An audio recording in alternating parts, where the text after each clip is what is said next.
जय हिंद मेरे प्यारे बच्चों। कैसे हैं? उम्मीद करता हूं अच्छे होंगे और आपकी तैयारी भी अच्छी चल रही होगी एग्जाम को लेकर। हम लोग आज पढ़ने वाले हैं द्विघात समीकरण और मैंने द्विघात समीकरण का पहला लेक्चर दे दिया है।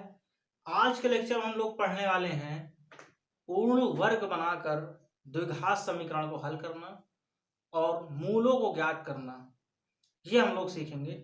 सबसे इंपॉर्टेंट टॉपिक आपका है पूर्ण वर्ग बनाकर समीकरणों को हल करना। ये इंपॉर्टेंट टॉपिक है और यहां से क्वेश्चन आपके एग्जाम में आना है, मतलब आना ही है। हर हाल में यहां से क्वेश्चन आपको मिलेगा। तो आइए पहले पूर्ण वर्ग बनाने का स्टेप सीखते हैं, कैसे पूर्ण वर्ग बनाएंगे, उसके बाद समीकरण को हल कैसे करेंगे, ये पूरी डिटेल में आपको देता हूं। तो देखें, पूर्ण वर्ग एक ऐसी प्रक्रिया होती है, पूर्ण वर्ग एक ऐसी प्रक्रिया होती है जिससे किसी भी कोई भी संख्या दी गई है तो उसका हम सॉल्यूशन निकाल सकते हैं, समीकरणों के रूप में परिवर्तित कर सकते हैं। अब देखें कैसे। कुछ चीजें दी होंगी, जैसे मैं मान लेता हूं कि कुछ मुझे दिया है। दिया क्या है भाई? मैं मान लेता हूं मुझे एक समीकरण दिया है और मैं स्टैंडर्ड समीकरण ही मानने वाला हूं, ax² plus bx plus c is equal to 0। आपको पता है द्विघात समीकरण का ये स्टैंडर्ड फार्मूला होता है ax² plus bx plus c बराबर 0। द्विघात समीकरण क्या होता है? ये स्टैंडर्ड फार्मूला होता है। इन्हीं से सारी चीजों की उत्पत्ति है द्विघात समीकरण की। ठीक है, तो द्विघात समीकरण में अब इन्हीं के अकॉर्डिंग मैं आपको द्विघात समीकरण को पूर्ण वर्ग बनाकर हल करने का तरीका बताऊंगा। तरीका स्टेप वाइज बताऊंगा, कैसे आप स्टेप वाइज चलेंगे, स्टेप वाइज चीजों को आप समझेंगे, उसके बाद क्वेश्चन करेंगे, चीजें आपको बड़ी आसानी समझ में आ जाएंगी। देखिए, अगर ऐसा समीकरण आपको दिया है, इस रूप का कोई भी समीकरण, अब इस रूप का समीकरण हो सकता है, मान लेता हूं कि कुछ ऐसा समीकरण दे दे। मान लिया कि कुछ ऐसा समीकरण है, अरे ऊपर वाले से मिलता जुलता है, मिल रहा है भाई, ax² plus bx plus c बराबर 0 है। और यहां देखें 2x² प्लस 4x प्लस 3 बराबर 0 मिल रहा है। अर्थात इस प्रकार का कोई समीकरण आपको दिया जाएगा। कैसे सोल्यूशन करेंगे? आपके बोर्ड एग्जाम में लिखा हुआ होता है पूर्ण वर्ग बनाकर द्विघात समीकरण को हल कीजिए। तो पूर्ण वर्ग बनाकर हल करना आना भी चाहिए भाई। चलिए तरीका सीखते हैं। सबसे पहले जैसे समीकरण जो दिया है उसको आप मान लें समीकरण नंबर 1। समीकरण नंबर 1 उनको तुरंत मान लें, इनको थोड़ा सा किनारे में लिख लें, है ना, ताकि समस्या ना उत्पन्न करें किसी भी प्रकार की। ये हो गया भैया ax² plus bx plus c is equal to 0, equation number first. इनको जैसे समीकरण दिया गया है उनको तुरंत आप इक्वेशन नंबर फर्स्ट मान लें। उसके बाद आपको करना यह है, स्टेप फर्स्ट में देखें, स्टेप फर्स्ट में आपको करना है भैया, इस समीकरण 1 में दोनों तरफ a से भाग दे दें। किससे? a से दोनों तरफ भाग दे दें। तो आप लिखेंगे दोनों तरफ a से भाग देने पर, क्या करने पर भाई? भाग देने पर, divided by a both side, यानी दोनों तरफ a से भाग देंगे। अब a से भाग देंगे तो देखें क्या हो जाएगा, यहां भाग देंगे ax² upon a plus bx upon a plus c upon a बराबर 0 अपान a हो जाएगा। a से a कैंसिल हो जाएगा, बिल्कुल हो जाएगा। यहां बचा क्या? ये बचा x² plus b upon a x plus c upon a, और 0 में किसी भी संख्या से भाग देंगे तो अनडिफाइंड ही होता है, अर्थात 0 ही रहेगा, है ना। ये हमारा समीकरण प्राप्त हो गया। क्या प्राप्त हुआ? अब ये बन गया, अर्थात ax² plus bx plus c बराबर 0 से जब हमने समीकरण को परिवर्तित किया, परिवर्तित कैसे किया? दोनों तरफ 1 से भाग देकर। तो हमारा समीकरण बन गया x² plus b upon A X plus c upon A is equal to 0। इस रूप का समीकरण बन गया। हम लोग चल रहे हैं द्विघात समीकरण को हल करने के लिए पूर्ण वर्ग बनाने की विधि है, तो हम लोग पूर्ण वर्ग बनाने की ओर बढ़ रहे हैं। स्टेप फर्स्ट कंप्लीट हो गया। अब आते हैं स्टेप सेकंड में क्या करेंगे, उस चीज को देखते हैं। स्टेप सेकंड की बात करें तो भाई स्टेप सेकंड यहां लिख लेते हैं। स्टेप सेकंड देखें, मैं आपको लिखकर समझा रहा हूं, आपको ये सब एग्जाम में इस तरीके से नहीं लिखना है। एग्जाम में क्वेश्चन कैसे करना है ये मैं बताऊंगा, आप बिल्कुल परेशान ना हो। पहले आप स्टेप को देखें। स्टेप सेकंड में आप लिखेंगे करना क्या है वो तरीका देखें। यक्स के गुणांक को coefficient of x divided by 2 and या देन स्क्वायर। अब इसका मतलब क्या हुआ, इसका मतलब ये हुआ x के गुणांक को 1/2 अर्थात या तो 2 से क्या करते हैं भाग देते हैं, उसके बाद उसका स्क्वायर करते हैं। अब आप समझ नहीं पा रहे हैं, मैं लिख कर बता रहा हूं। x के गुणांक को 2 से भाग देते हैं, क्या करते हैं भाई भाग देते हैं। या ऐसा भी लिखा हुआ मिल सकता है आपको किताबों में आपके, यक्स के गुणांक को आधा करते हैं। क्या करते हैं भैया आधा। अरे चाहे आधा करो चाहे 2 से भाग दो, भतीजा तो वही है ना, तो समझने वाली बात है सिर्फ। अब आप देखें यक्स का गुणांक है क्या, ये भैया एक्स स्क्वायर है, तो ये एक्स स्क्वायर का गुणांक है, हमें किसका गुणांक निकालना है एक्स का। तो देखें ये यक्स है, यक्स के बगल में क्या बैठे हैं बी बाई ए, ये भाई साहब हैं एक्स के गुणांक, इन्हीं का आधा करना है यानी कि 1/2 अर्थात 2 से इनको क्या करना है भाग करना है। तो मैंने किया ये b/a और इनका इनसे भाग दे दिया 2 से। b/a को भाग किससे दिया 2 से, जब इनको भाग दिए अब आपको पता है ये a भाई साहब 2 के पास आ जाएंगे, तो ये हो जाएंगे b/2a, ऐसा कुछ आएगा। ये हमें प्राप्त हुआ, प्राप्त क्या हुआ b/a। जैसे ही b/a प्राप्त हो जाए आप तुरंत स्टेप तीसरे की तरफ बढ़ जाए, और स्टेप तीसरा क्या होगा बहुत ही महत्वपूर्ण स्टेप।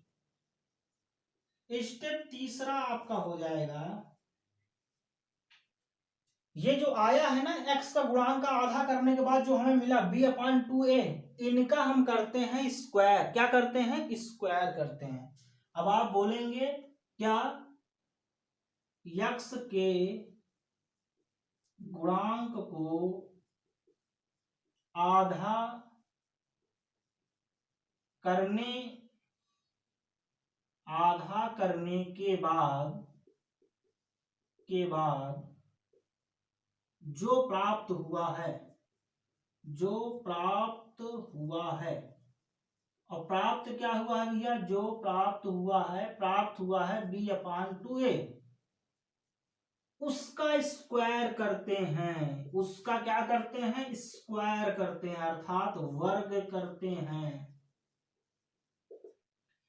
देखें अगर इसको इंग्लिश में लिखे होते तो बहुत थोड़े में लिख जाता। हम क्या लिखते हैं स्टेप फर्स्ट में divided by A in both side, उसके बाद क्या होता coefficient of x divided by 2, step दूसरा हो गया। स्टेप तीसरे की बात करेंगे than half of coefficient x is square. अगर हम इस एक्स के कोफिशिएंट का जो हमें प्राप्त हुआ b/2a, इनका स्क्वायर कर दें। अब इनका स्क्वायर करेंगे, अब जैसे ही इनका स्क्वायर करेंगे भैया तो स्क्वायर इनका क्या हो जाएगा, हमें स्क्वायर किसका करना है b/2a का। किसका करना है b/2a का। तो b/2a का स्क्वायर थोड़ा सा बताओ, जल्दी से बताओ क्या होगा। अरे b/2 का स्क्वायर यही तो होगा b/2a, इसका स्क्वायर ये हो गया। इनको लिखेंगे क्या, लिख लेंगे भी हो जाएगा b²/4a², यही ना आएगा, बिल्कुल यही आएगा। ये स्टेप तीसरी हो गई। स्टेप चौथे की ओर बढ़ते हैं। स्टेप चौथे में आपको क्या करना है, स्टेप फोर्थ में आपको करना है बहुत ही नॉर्मल सी बात है, और इनको करना है कि जो ये स्क्वायर करने प्राप्त हुआ है ना उसी को समीकरण में जोड़ दे। अब किस समीकरण में जोड़ें ये बात बनती है भाई। अब काम करना कहाँ है ये इंपॉर्टेंट है। जो स्क्वायर प्राप्त हुआ ना b²/4a², या हम कह लें b/2a का होल स्क्वायर, इसको हमें समीकरण में उतना ही जोड़ना है और उतना ही घटाना, अर्थात b/2a² जोड़ना है, b/2a² घटाना भी है।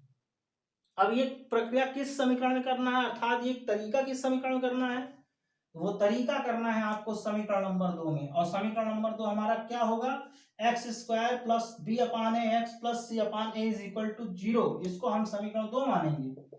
अब इसी दूसरे वाले समीकरण में हम क्या कर देंगे, बी अपान टू ए का होल स्क्वायर जोड़ देंगे, बी अपान टू ए का होल स्क्वायर घटा देंगे। तो स्टेप चौथे में आप ऐसा लिखेंगे, बी अपान टू ए का होल स्क्वायर समीकरण 2 में जोड़ने व घटाने पर, जोड़ने व घटाने पर। In equation second subtract and addition b upon two ए का होल स्क्वायर। समझ पा रहे हैं बातों को? घटा दे भैया, समीकरण ये है, समीकरण आपका दिया है x square plus B upon A X plus C upon ए, जोड़ना कितना है, जोड़ना है बी अपान टू ए का होल स्क्वायर, घटाना कितना है बी अपान टू ए का whole square is equal to 0। बात समझ पा रहे हैं? बात समझ पा रहे हैं मेरी बातों को आप समझ पा रहे हैं? मुझे लग रहा है आप मेरी बातों को समझ पा रहे होंगे। समीकरण को आप ऐसे ही हल करेंगे। अब देखें, अब आप यहां देख रहे होंगे एक स्क्वायर का फार्मूला बनाएगा और कुछ चीजें घट जाएंगी। मैं बात करूं ये एक्स स्क्वायर है, तो इनको भाई साहब को एक साथ रखो, प्लस अगर बी स्क्वायर की बात करें तो अगर मैं इसको ले लूं इस वाले को, जब आप a प्लस बी का होल स्क्वायर या a माइनस बी का होल स्क्वायर लगाते हैं तो a square plus B square minus 2ab a minus B का होल स्क्वायर होता है। अगर a square plus B square plus 2ab होता है तो वो a प्लस बी का होल स्क्वायर होता है। चाहे माइनस बी का होल स्क्वायर हो चाहे प्लस बी का होल स्क्वायर, a और b का स्क्वायर हमेशा पॉजिटिव होता है। जाहिर सी बात है, माइनस को 2 बार गुणा करोगे प्लस आ जाएगा। स्क्वायर किसी का भी करेंगे वो माइनस हो चाहे प्लस हो, क्या देगा, हमेशा प्लस। अब प्लस वाला लेंगे तो अर्थात ये b बटे 2a का होल स्क्वायर, b बटे 2a का होल स्क्वायर प्लस गुणांक क्या होगा भैया, x वाला लें क्योंकि 2ab होता है, तो अर्थात ये चाहिए हमें, इनको भी ले लिए b upon a into x, और जो बचे हैं भाई साहब उनको लिख लें, c बटे ए माइनस का बी स्क्वायर बटे 4a square is equal to 0। अब देखिए अगर मैं इसकी बात करूं तो ये बना लिया है फार्मूला, फार्मूला किसका बना है, x प्लस बी अपान ए का होल स्क्वायर प्लस, यहां पे एलसीएम लेंगे, इनको मैं हटा देता हूं जो लाइन में खींच दिया था क्योंकि मैं आपको समझाने के लिए बताया था। यहां पे एलसीएम लेंगे तो यह आएगा 4a स्क्वायर, a से यहां भाग देंगे 4a बचेगा, 4a का गुणा सी में करेंगे तो आ जाएगा 4ac माइनस 4a स्क्वायर से भाग करेंगे तो 4a स्क्वायर पूरा उड़ जाएगा और बचेगा यहाँ b square is equal to 0। कुछ ऐसा बचा। अब आपका समीकरण आ गया है, इसी समीकरण से आप क्या करेंगे भैया, सॉल्व कर लेंगे, आपका आंसर आ जाएगा इसी तरीके से। अर्थात पूर्ण वर्ग बनाने का स्टेप ये है कि जो भी समीकरण दिया जाए, जो भी समीकरण दिया हो उसके x के गुणांक को पहले आधा करेंगे, और सबसे पहली बात यह है कि x स्क्वायर के गुणांक को आपको 1 बना लेना है। x स्क्वायर गुणांक क्या बनाना है, 1। x स्क्वायर के गुणांक को 1 बना ले, और 1 बनेगा कैसे, x स्क्वायर गुणांक के साथ जितना भी भाग गुणे में हो उनको उतने ही से भाग दे दें पूरे समीकरण में। x स्क्वायर गुणांक 1 बच गया। अब उसके बाद x के गुणांक को आधा करते हैं अर्थात 2 से भाग देते हैं, जो भाग देने के बाद आए उसका स्क्वायर करते हैं, स्क्वायर करने के बाद जो प्राप्त हो उस स्क्वायर को समीकरण नंबर 2 जो मान लेते हैं उसमें जोड़ते हैं और घटाते हैं, फिर हम एक फार्मूला तैयार करते हैं और फिर आगे इक्वेशन को सॉल्व कर लेते हैं, हमारा आंसर मिल जाता है। ठीक, ये पूर्ण वर्ग बनाने की विधि है। अगर मैं इसको थोड़ा सा स्टेप आगे बढ़ाऊंगा तो ये सॉल्व हो जाएगा। इन पूरे भाई साहब को आरएचएस में लेके चले जाएंगे, स्क्वायर भाई साहब को स्क्वायर रूट में बदल देंगे, आपका आंसर आ जाएगा, है ना। ये तरीका होता है किसी भी समीकरण को पूर्ण वर्ग बना के सॉल्व करने का। उम्मीद करता हूं समझ में आया होगा। नहीं समझ में आया है तो इस वीडियो को फिर से देखें, समझ में आएगा। और तब भी नहीं समझ में आ रहा तो परेशान बिल्कुल ना हो, आने वाले क्वेश्चन में यही तो बताऊंगा, ये तो मैं तरीका बता रहा था आप कैसे करेंगे। अब मैं क्वेश्चन बताऊंगा, उस क्वेश्चन में इस तरीके को बताऊंगा, तो वहां फिर आप समझें। जितनी बार ना समझ में आए उतनी बार आप समझें। ये क्वेश्चन आपके एग्जाम में आएगा, मतलब आएगा, यहां से क्वेश्चन बिल्कुल हर साल आप पेपर उठा के देखें, हर साल आपको मिलेगा, इसलिए आपको इसको पढ़कर जाना है। ठीक है, तो भैया इनको आप छापें, तब फिर हम आगे बढ़ें।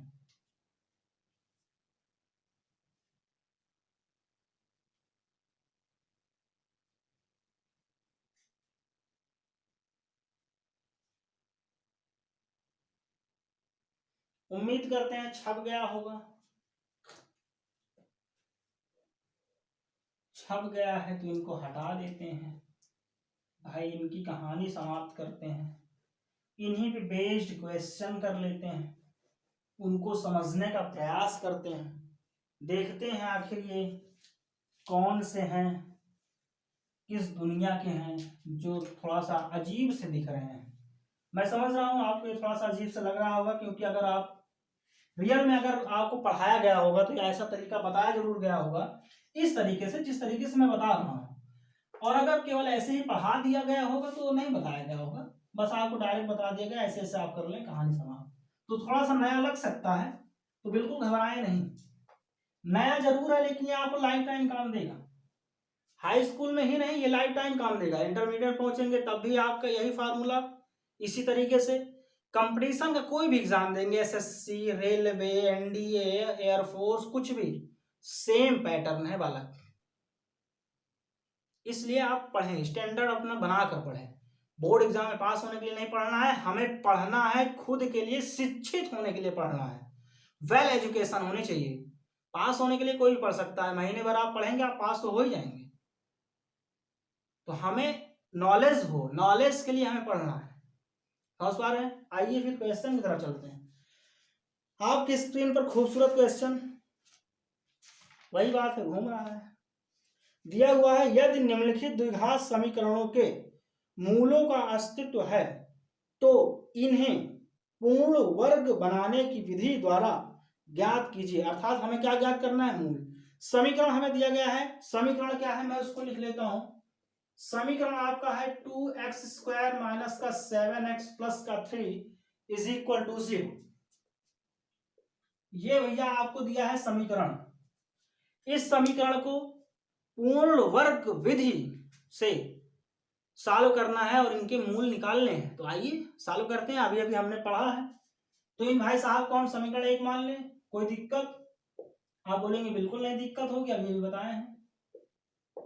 अब आप एक काम करें, इस समीकरण 1 में दोनों तरफ 2 से भाग दे दें। क्यों दे दें? क्योंकि x² के गुणांक को 1 बनाना है और x² गुणांक यहाँ 2 है। इन दो भाई साहब को हटाएंगे और दो भाई साहब को हटाएंगे तभी जब इनके बराबर की कोई चीजें मिलेंगी। अर्थात किसी वस्तु को एक स्थान से दूसरे स्थान तक ले जाएं या एक स्थान से दूसरे स्थान तक विस्थापित करें, उसके लिए उतना ही फोर्स हमें लगाना पड़ेगा या उतना ही बल लगाना पड़ेगा जिस बल से वह वस्तु रुकी हुई है। समझ पा रहे हैं? तो भाई साहब 2 हैं, इनके बराबर कोई इंसान ले आए और इनको उठा के ले जाए। ठीक है, तो इनको भाई साहब को हटाते हैं और हटाने के लिए सिंपल सी बात है, मैथ की भाषा में डिवाइड करना है। तो आप लिखेंगे 2 से दोनों तरफ भाग देने पर, आप लिखेंगे दोनों तरफ 2 से भाग देने पर, भाग देने मतलब डिवाइड करने पर, है ना? और कुछ ना समझे भाग का मतलब भाग गया, ऐसा कुछ नहीं। 2x² माइनस का 7/2 x प्लस का 3/2 इज इक्वल टू 0। 2 से 2 टपक गए, बचा आपका x² माइनस का 7/2 x प्लस का 3/2 इज इक्वल टू 0। समीकरण नंबर आप इनको 2 मान सकते हैं बिना सोचे विचारे, इसमें कोई टेंशन नहीं होनी चाहिए।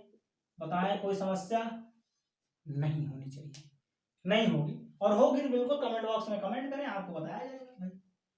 अब देखें x², अब ये स्टेप पहला था। स्टेप दूसरा मैंने लिखाया था x के गुणांक को 2 से भाग देते हैं या x के गुणांक को आधा करते हैं। बात वही है, तरीका अलग है कहने का। ये भी कोई बोल सकता है x के गुणांक को 1/2 से गुणा करते हैं। अरे 1/2 से गुणा करो, चाहे 2 से भाग करो, चाहे आधा करो, तीनों का मतलब एक होता है। बस बोलने के तरीके अपने अपने अलग अलग हैं, ठीक है। तो बिल्कुल भी कंफ्यूज नहीं होंगे। तो आप क्या करेंगे, x के गुणांक को आप आधा करें। तो भैया अब आपको लिखना नहीं x के गुणांक को, और बहुत ज्यादा स्टेप नहीं लिखना कि स्टेप सेकंड ये है, स्टेप थर्ड ये है, ये सब नहीं लिखना है। अब आप सिर्फ इतना लिखें, x के गुणांक को आधा करने पर, गुणांक को आधा करने पर या 2 से भाग देने पर। आधा करने पर, आधा करेंगे तो 7/2 तो पहले से है, 7/2 पहले से है, और फिर 2 से भाग दे देंगे तो ये 2 भाई साहब 2 के साथ चले जाएंगे तो बचेगा ये कितना, 7/4। ठीक, कोई समस्या यहां तक? मुझे लगता है आपको यहां तक कोई समस्या नहीं हुई होगी।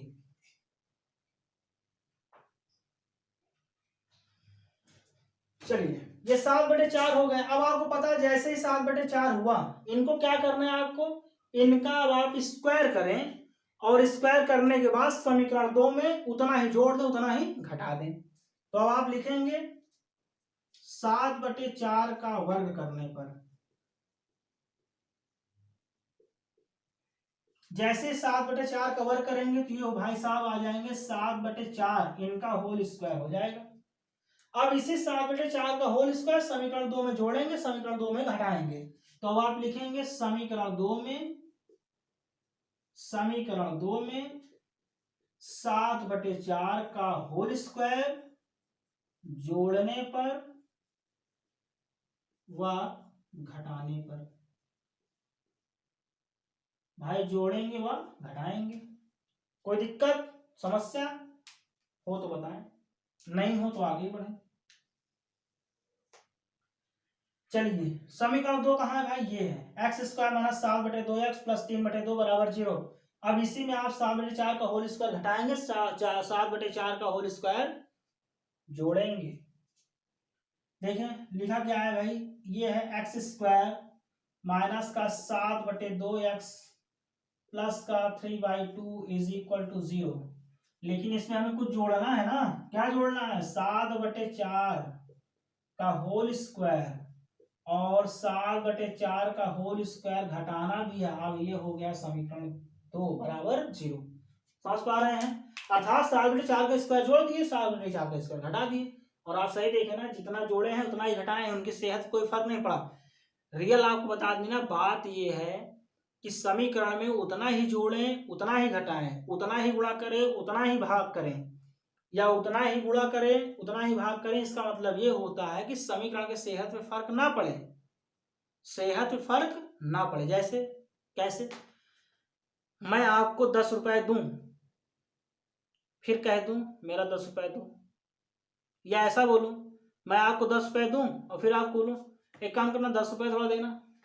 तो आपको मैंने 10 रुपए दिया, फिर एक तरफ से आपसे 10 रुपए मांग भी लिया। आपकी सेहत में फर्क पड़ा? आपके पैसे में कोई किसी प्रकार का परिवर्तन हुआ? नहीं हुआ। अगर आपके पास जितना था उतना ही है, क्योंकि मैंने 10 दिया और 10 ले भी लिया, परिवर्तन नहीं हुआ ना। उसी प्रकार से समीकरणों के साथ किया जाता है। क्यों? क्योंकि इनके सेहत में फर्क ना पड़े और सेहत में इनमें फर्क ना करे। जोड़ भी दिए घटा भी दिए, इनके सेहत में कोई फर्क नहीं हुआ, लेकिन अपना काम था समीकरण को सॉल्व करना, समीकरण सॉल्व कर लेंगे। जुगाड़ लगा लिए, जुगाड़ टेक्नोलॉजी, पूरा जुगाड़ लगा लिए। इनको पता भी नहीं चल रहा है, सोल्यूशन मिल भी गया। बाद में इनको पता चलेगा जब सोल्यूशन मिल जाएगा, ओ तो गड़बड़ हो गया, बाद में पता चलेगा। लेकिन तब तक हमारा काम हो जाएगा, अपना काम निकल गया, बाकी फिर समीकरण समझे क्या मतलब है। तो देखिए भाई, प्लस वाले को ले आएंगे। प्लस वाले को क्यों ले आएंगे मैं आपको बता चुका हूं। माइनस का आप स्क्वायर करेंगे तो प्लस ही प्राप्त होगा, इसलिए आप प्लस वाले को लें। 7/4 ये का होल स्क्वायर प्लस 3/2। 7 का स्क्वायर कितना होता है, 49, और 4 का स्क्वायर 16 = 0। a स्क्वायर माइनस का 2ab प्लस का b स्क्वायर क्या हो जाएगा, a माइनस b का होल स्क्वायर।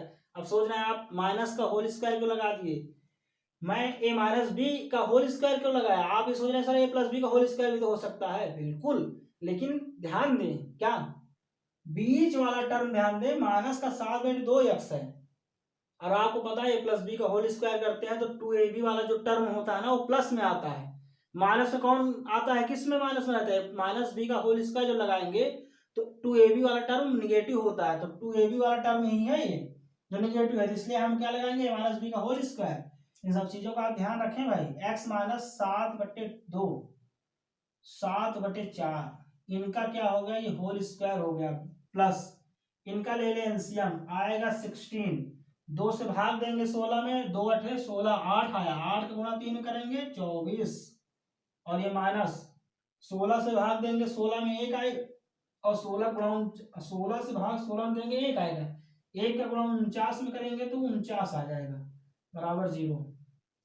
फिर से इनको सॉल्व करें, x माइनस 7/4 इनका होल स्क्वायर प्लस 24, 49 घटेगा नहीं इसलिए 49 से 24 घटाएंगे और साइन बड़े वाली संख्या का लगाएंगे, 49 से 24 घटेगा आएगा 25 आएगा, लेकिन बड़ी वाली संख्या का चिन्ह माइनस है, ये माइनस और ये प्लस मिलकर क्या हो जाएंगे, माइनस बटे कितना हो गया 16 बराबर 0। इस 25/16 भाई साहब को आरएचएस की तरफ भेज दो, तो ये आरएचएस में जाएंगे, इनकी शक्ल में परिवर्तन होगा, मैंने बताया था पोजीशन चेंज करने से लोगों का मुंह बन जाता है, तो इनका मुंह बनेगा, तो ये माइनस से क्या हो जाएंगे प्लस, कुछ आकार प्रकार बिगड़ेगा तो स्थितियां बदलेंगी, तो ये पहले माइनस में थे अब ये प्लस में हो जाएंगे, तो हो गया 25/16। अब अगर मैं इनकी बात करूं तो x माइनस 7/4 स्क्वायर रूट ले लें तो ये हो जाएगा √25/16, और 25/16 25 का वर्ग कितना होता है 5 और 16 का 4, तो हमारा आंसर कितना आया, प्लस माइनस 5/4 भी आया, लेकिन इन भाई साहब को भी उधर भेजेंगे, क्यों भेजेंगे बता रहे हैं क्यों भेजेंगे भाई, ये आया x minus 7/4 is equal two plus minus 5/4, इतना आया है, अभी आपका आंसर नहीं आया है, अब आप बिल्कुल ऐसा ना परेशान हो आपका आंसर आ गया, नहीं अभी आंसर नहीं, अभी x की वैल्यू निकालना है और x की वैल्यू मुझे अभी प्राप्त नहीं हुई है। अब आप मुझे सिर्फ एक इंफॉर्मेशन दें, यहां तक आपको बातें समझ में आई हैं मेरी कि नहीं, जो मैंने बताया है, जो कब से मैं बोल रहा हूं चिल्ला रहा हूं, वो समझ में आ रहा है कि नहीं आ रहा है।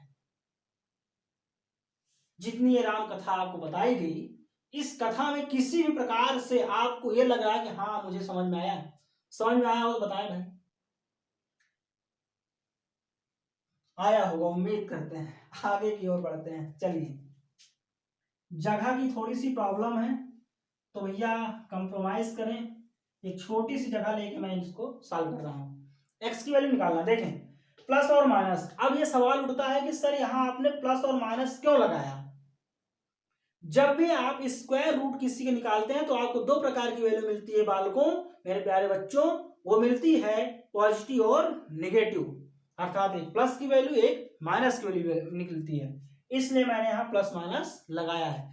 जब भी किसी का आप स्क्वायर रूट निकालेंगे हमेशा वो दो वैल्यू देगा, एक पॉजिटिव देगा एक निगेटिव वैल्यू देगा, तो मेरा आंसर पॉजिटिव निगेटिव से ही आएगा। देखें कैसे, मैं अब लिखूंगा पॉजिटिव लेने पर,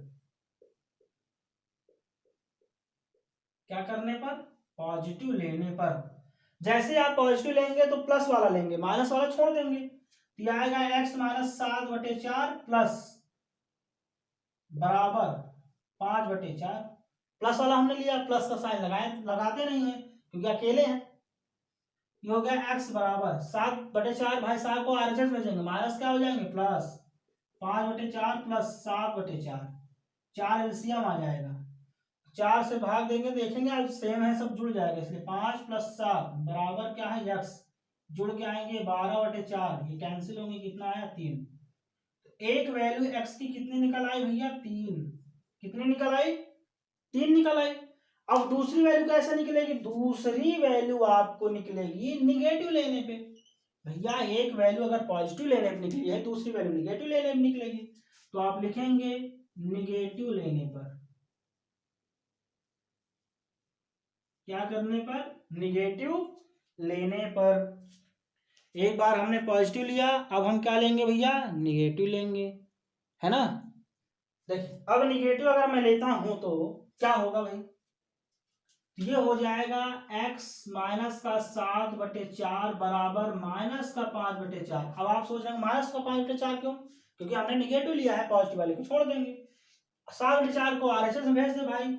जैसे ही RHS में जाएगा तो ये माइनस का 5/4 और इधर प्लस का 7/4 हो जाएगा। समझ पा रहे हैं क्यों क्यों 7/4 होगा? 7/4 इसलिए होगा क्योंकि पॉजिटिव हो जाएगा, निगेटिव होगा सेम चीजें हैं, घट जाएंगी, 7 में से 5 चला जाएगा 2 बचेगा, तो अर्थात ये आ जाएगा 2/4 और ये 2 2 से कट जाएंगे तो बचेगा क्या? 1/2। ये आपका आंसर होगा। तो आंसर कितना आया? एक आया 1/2, एक आया 3। तो x की 2 वैल्यू आई है, एक 3 आई है और एक 2 आई है। इस तरीके से आपने समीकरण को सॉल्व किया और इसी तरीके से आपको समीकरण को सॉल्व करना है। इसी तरीके से आप क्या करना है? समीकरण को सॉल्व करना है। बातें समझ पा रहे हैं? इनको आप छाप ले तो मैं आपको बहुत बेहतरीन फार्मूला बताने जा रहा हूं, उस फार्मूले पे आप रखेंगे तो ये आंसर तुरंत आ जाएगा। जितना ये आया ना बहुत जल्दी आ जाएगा, एकदम चुटकियां बजाते आंसर। चलिए छाप लिए होंगे, बढ़ते हैं, चुटकियां बजाते हुए आंसर आपको दिया जाएगा।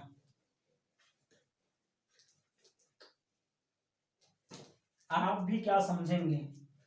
देखें, चुटकियां बजाते हुए आंसर आप तभी निकाल पाएंगे जब आपका एग्जामिनर आपसे वैसा ही बोले।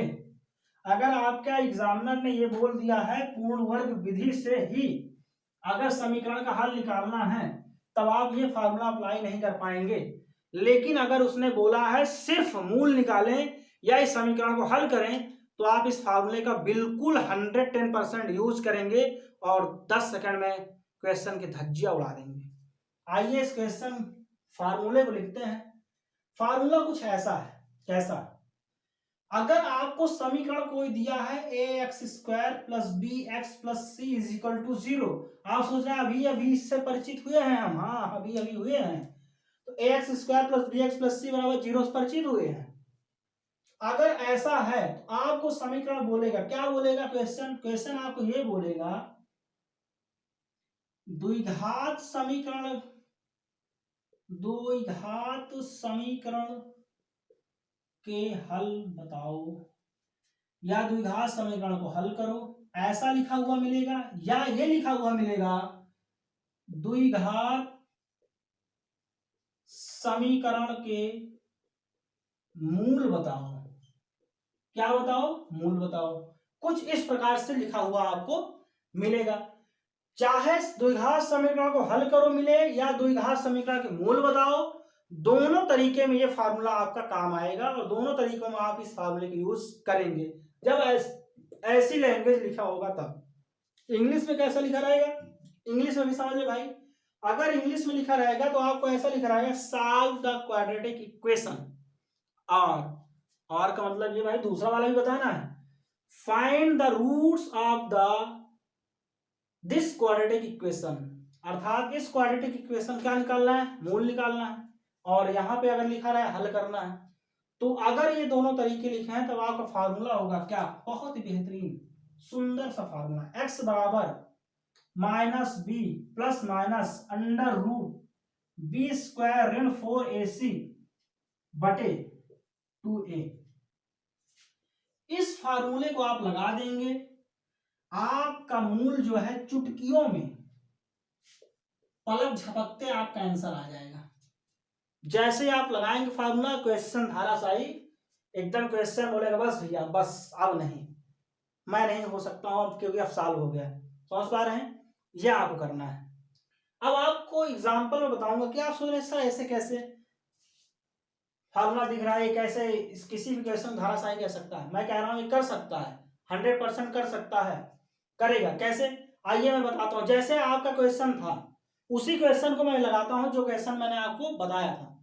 क्वेश्चन आपका था 2x² - 7x + 3 = 0, यही था। इनको हमने मान लिया समीकरण नंबर 1। यहां से मुझे वैल्यू किसकी किसकी चाहिए? देखिए, a का चाहिए, c का चाहिए और b का। अगर a b c की वैल्यू मुझे मिल जाए तो मैं यहाँ पे वैल्यू पुट कर सकता हूं। a b c की वैल्यू मुझे कब मिलेगी? जब मैं दिए हुए समीकरण को ax² + bx + c = 0 से तुलना करा दूंगा, तब मुझे a b c की वैल्यू मिलेगी। तो आइए करा देते हैं इनकी तुलना। तो आप लिखेंगे समीकरण 1 की तुलना ax² + bx + c = 0 से +c = 0 से करने पर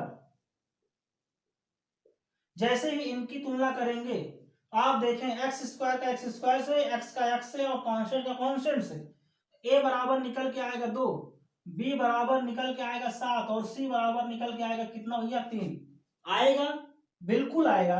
अब आप सोच रहे हैं सर बी की वैल्यू आप माइनस में क्यों रखी है? क्योंकि चिन्ह सहित मुझे लेना है वैल्यू, चिन्ह को छोड़ना नहीं है। 2 का चिन्ह क्या था? पॉजिटिव, पॉजिटिव लिया है कि नहीं लिया? अब लिखा नहीं है क्योंकि पॉजिटिव लिखा नहीं जाता है, निगेटिव है इसलिए लिखा जाता है। जो पॉजिटिव होते हैं उनके गुण दिखते नहीं हैं, गुण दिखाई देते हैं क्या? अवगुण दिखाई दे जाते हैं। लोगों को गुण नहीं अवगुण दिखाई देते हैं, समझ पा रहे हैं? इसलिए पॉजिटिव दिखता नहीं, निगेटिव दिख जाता है। चलिए रखिए भाई वैल्यू, ये भाई साहब फार्मूले हैं, इनके बगल में हम वैल्यू रखते हैं। बी के स्थान पे -7, ए के स्थान पे 2 और सी के स्थान पे 3 रखेंगे और सॉल्यूशन लेंगे। रखें भाई x बराबर -b है, b का स्थान क्या रखें? -7, ये पहले से माइनस है और -7 इनकी वैल्यू रख देते हैं, plus minus under root b का स्क्वायर अर्थात -7 का स्क्वायर ऋण 4 ac, a की वैल्यू कितना है 2, c की वैल्यू कितना है 3 बटे 2a, 2 इंटू a की वैल्यू कितना है 2। इतनी बात समझ में आ रही है? मैंने पूरी वैल्यू रखा है और कुछ नया नहीं किया है, समझ रहे हैं? आगे देखें x बराबर क्या आएगा भैया? Minus minus plus, minus minus को लड़ाएंगे तो पॉजिटिव आएगा, प्लस माइनस को लड़ाएंगे तो माइनस आएगा, प्लस प्लस को लड़ाएंगे तो प्लस आएगा, समझ पा रहे हैं?